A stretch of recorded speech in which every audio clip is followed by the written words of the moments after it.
पूर्णावती पर अपनी ओर से राय पेश करेंगे।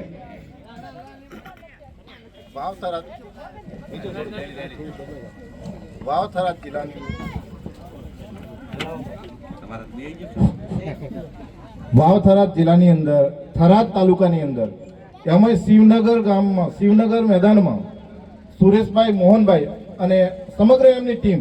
અમે પણ એમની ટીમના જ એક હિસ્સો છીએ। અમને બધાને એવું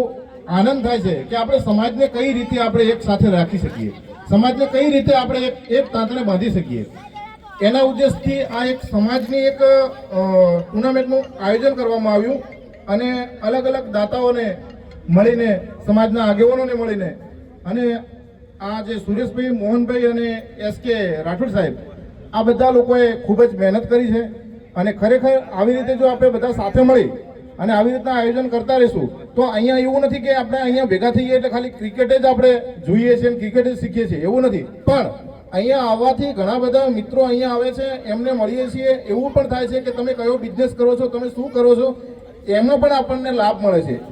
એની અંદર પણ એક સમાજની સાથે આપણે જોડાઈએ છીએ। ધારો કે કચ્છની ટીમ આવી હોય તો કચ્છના લોકોથી આપણે કનેક્ટેડ ન હોઈએ, પણ અહીંયા આવવાથી આપણે કચ્છના લોકો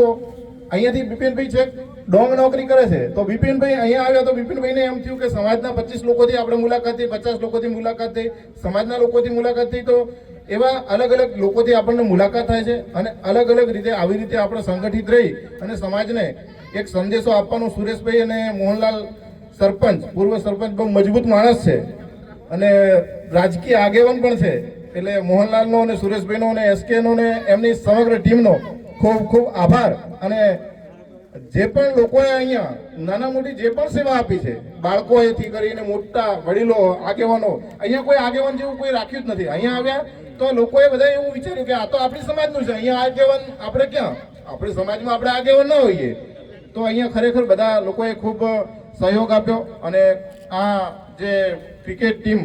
જે અત્યારે રમેશભાઈ ઉચપાના વતની છે એ રમેશભાઈ અત્યારે અહીંથી ચેમ્પિયન જે અહીંયાથી અમારા ડૉક્ટર સાહેબ અને આમ તો ભાણેજ એમના તરફથી જે કપ આપવામાં આવ્યો છે અને ટીમ તરફથી અને દાતાશ્રી સાહેબશ્રી હતા, એટલે દરેકનો ખૂબ ખૂબ આભાર અને સમગ્ર આગેવાનોનો અહીંયા આવવા બદલ અને સહયોગ આપવા બદલ સમાજનો ખૂબ ખૂબ આભાર।